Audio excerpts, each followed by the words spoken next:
আমাদের শ্রদ্ধেয় পীর সাহেব সরমনাই জামায়াতের প্রতি মারাত্মক এক টিয়ার সেল গ্যাস নিক্ষেপ করেছেন। ইসলামী আন্দোলন বাংলাদেশ গুপ্ত রাজনীতি করে না। ওনাকে আমরা জাতীয় নেতা হিসেবে চাই, কিন্তু ওনার রুচি হলো যাযাবরের ওই রুচি থেকে উনি আর উপরে উঠে আসতেছেন না। উনিও ইসলামী অজ্ঞদের মতোই এই গুপ্ত শব্দটাকে গায়েলের অস্ত্র হিসাবে, আরেকজনকে গায়েল করার অস্ত্র হিসাবে ব্যবহার করলেন।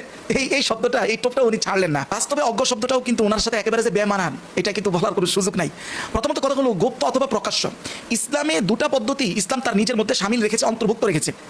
ইসলাম শুধু দেখে যে আপনি কোনটা কখন অ্যাপ্লাই করার যোগ্য, কোনটা কখন অ্যাপ্লাই করার প্রয়োজন। মানে এই বিষয়টা তো কাজ না, এটা হচ্ছে টুলস বা মাধ্যম, এটা পদ্ধতি। দেখেন পৃথিবীতে যা কিছু টিকে আছে, যা কিছু ফাংশন করতেছে, প্রত্যেকটার পিছনে এবং মূলে আছে গুপ্ততা। এটার উদাহরণ দিব, দেখেন আসেন। পৃথিবীতে যা কিছু টিকে আছে সব কিছুর পিছনে গুপ্ততা, এটার একটা উদাহরণ হলো দেখেন একটা দেশের সর্বোচ্চ প্রতিরক্ষা ব্যবস্থায় যারা থাকে তারা কারা? যেমন সামরিক বাহিনী। আপনি কি জানেন সামরিক বাহিনী সফলভাবে কোনো কিছুই করতে সক্ষম না যদি তার পিছন থেকে গুপ্ত গোয়েন্দা সংস্থা সংবাদ সঠিকভাবে না দেয়।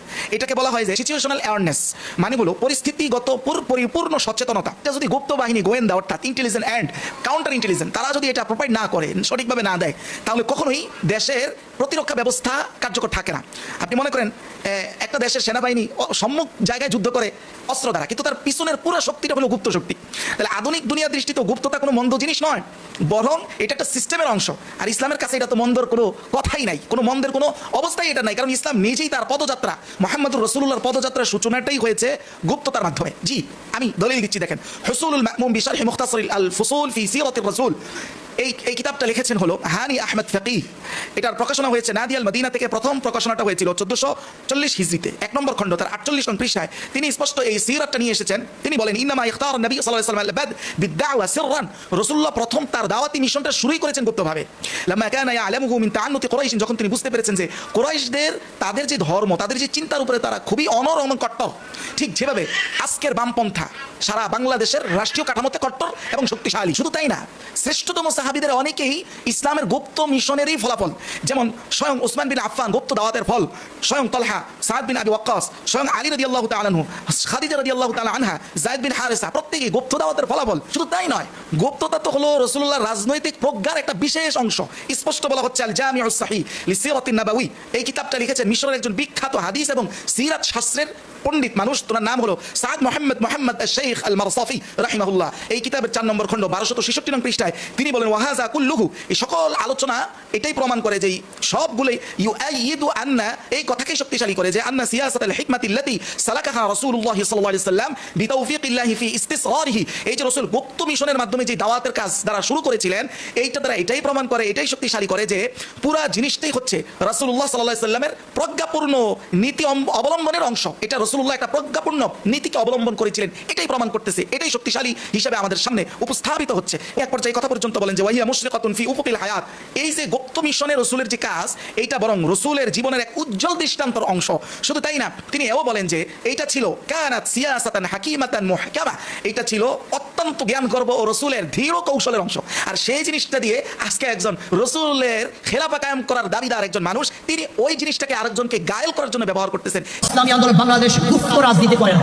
চিন্তা করা যায় যে আমাদের শিক্ষার দেউলিয়াত্ব, মূর্খতা কি পরিমাণ হইতে পারে। শুধু আর মুরিদদের মাধ্যমে আমার অবস্থানটা তৈরি হয়ে গেছে, যার পিছনে পড়াশোনার মাত্রা একেবারেই জিরো। আমি এই জন্যই বলি আমার প্রিয় পীরের রাজনীতি হলো সবচেয়ে ফাও খাওয়া একটা রাজনীতি। কারণ হচ্ছে ওনার মধ্যে ধর্মীয় জ্ঞানের যে কি পরিমাণ দেউলিয়াত্ব আছে, এটা তো ভাষায় প্রকাশ করার মতো না। শুধু তাই না, ওনার বাস্তবমুখী কোনো রাজনীতিই নাই।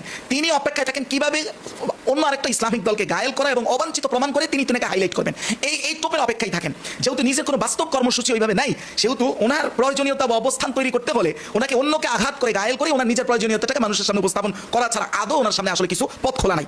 এইটা হলো মূল কারণ। আপনি এই জিনিসটার নমুনা হলো কিসের মতো জানেন? কারো বাপ হওয়ার যোগ্যতা নাই, সন্তান জন্ম দিতে সে অক্ষম।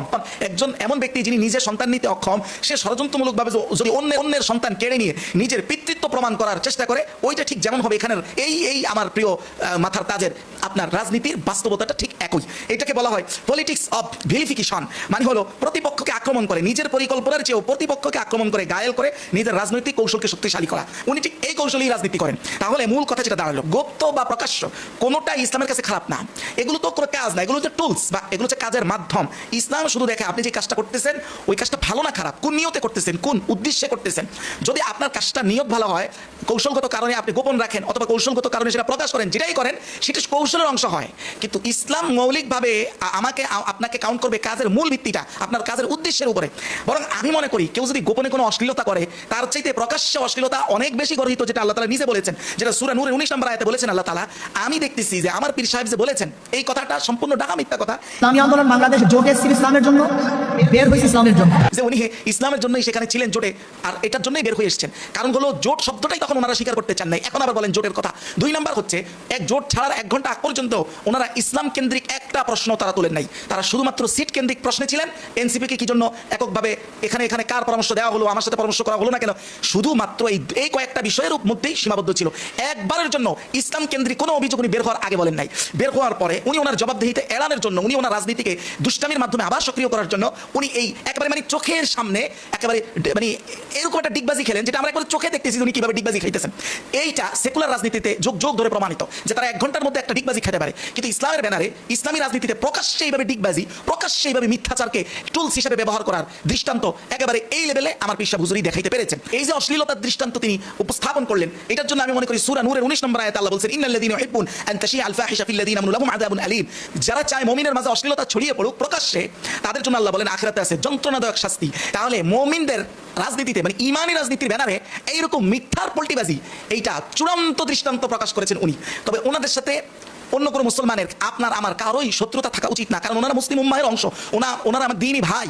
এখন আমরা যেটা করতেছি সেটা হলো একাডেমিক বিশ্লেষণ, এইটাকে দাঙ্গার জায়গা থেকে, বিরোধিতার জায়গা থেকে নিলে সেটা সঠিক হবে না। কারণ হচ্ছে আমি যে কথাগুলো বিশ্লেষণ করেছি আমারও ভুল হতে পারে, আপনি আপনার জায়গা থেকে সুন্দর ভাষায় সেই ভুলটা আপনি বলতে পারেন, খণ্ডন করতে পারেন। সেটার যদি আমি প্রতি উত্তর রিখণ্ডন না করতে পারি, তাহলে নিশ্চয়ই উচিত হলো আপনার ভুল ধরিয়ে দেওয়া, ওই ভুলটা আমাকে স্বীকার করে নেওয়া। আসলে এটা আমার জন্য উচিত, আপনার জন্য উচিত, আমার পীর সাহেবের জন্য উচিত। আল্লাহ এই গোরামি থেকে আমাদেরকে বের হয়ে আসা তৌফিক দান করুন।